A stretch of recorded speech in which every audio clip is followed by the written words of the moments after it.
Now, a month after Russia put forward sweeping security demands, the United States was given or has given its written reply, rejecting Russia's key demands to bar Ukraine from NATO, but offered what it called a new diplomatic path out of the crisis.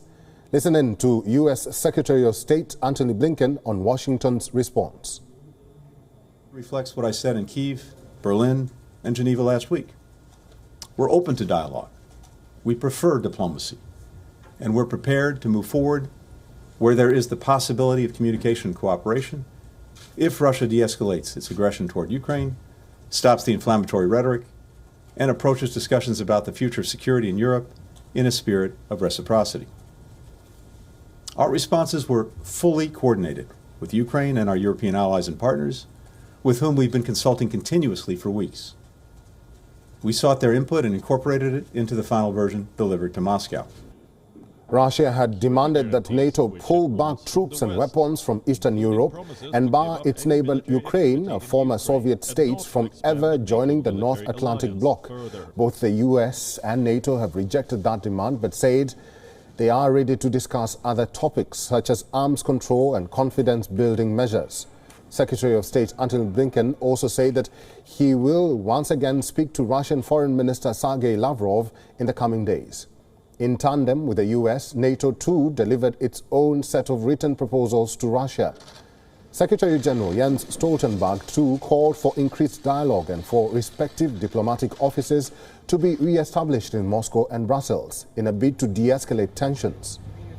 Beijing too has batted in favor of Russia. China's top diplomat spoke with his US counterpart Antony Blinken and said that Russia's security concerns in Europe should be taken seriously.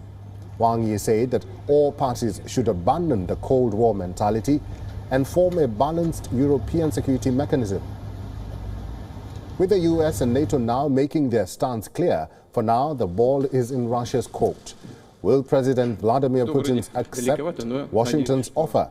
That will determine the next phase of this month's long crisis, which has seen Moscow build up 100,000 troops near Ukraine's border, evoking fears of another invasion.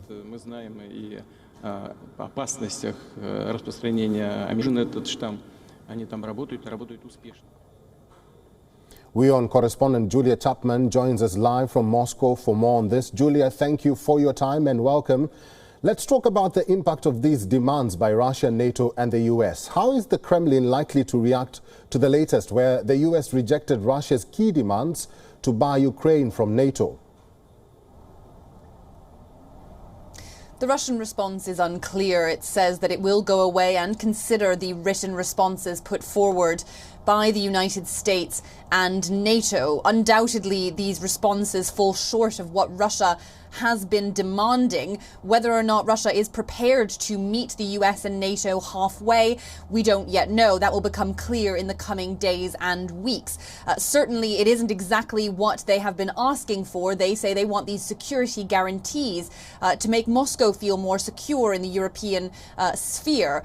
Certainly, many of them have been dismissed as non-starters. The NATO military bloc says Russia doesn't have a veto on anyone's NATO membership. It isn't up to Russia whether Ukraine joins. It's up to Ukraine and NATO to make that decision jointly. But Russia says that it would feel threatened by countries part of the former Soviet Union joining a military bloc that it believes is antagonistic towards Moscow.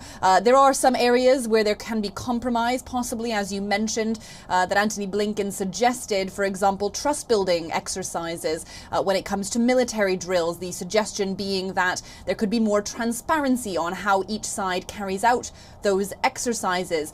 There could be limits as to how close to borders those could be held in order to avoid any confusion about whether it is in fact a drill or a build-up and a possible invasion, as we are seeing now. So certainly there are possible areas of compromise. Whether Russia is ready to accept them, we'll have to wait and see. Russia and Ukraine agreed at four-way talks in Paris that all parties should observe a ceasefire in the east of Ukraine. Julia, how much longer will we have to wait to see these proposals from the talks start to be implemented? It's very difficult to say. Of course, on top of the current tensions between Russia and the West, the threat of invasion of Ukraine, there is this conflict already ongoing in eastern Ukraine. It has been since 2014. This conflict that has killed upwards of 14,000 people, according to the Ukrainian government, being fought between Ukrainian soldiers and Russian-backed rebels in the east.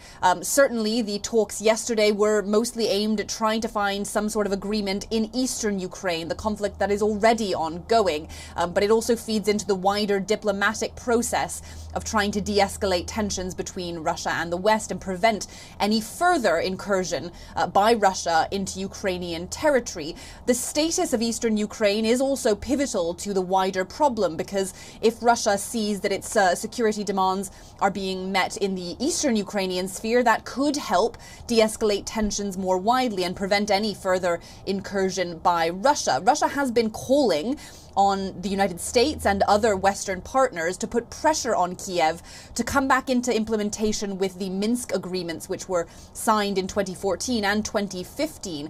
And those are widely considered to be the only way to de-escalate the situation in eastern Ukraine. There hasn't been compliance with those agreements for many years now on either side. So certainly that is a difficult area as well. And if there can be some solution found in eastern Ukraine, that could help ease tensions more widely.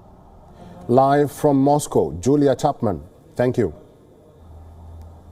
WION is now available in your country. Download the app now and get all the news on the move.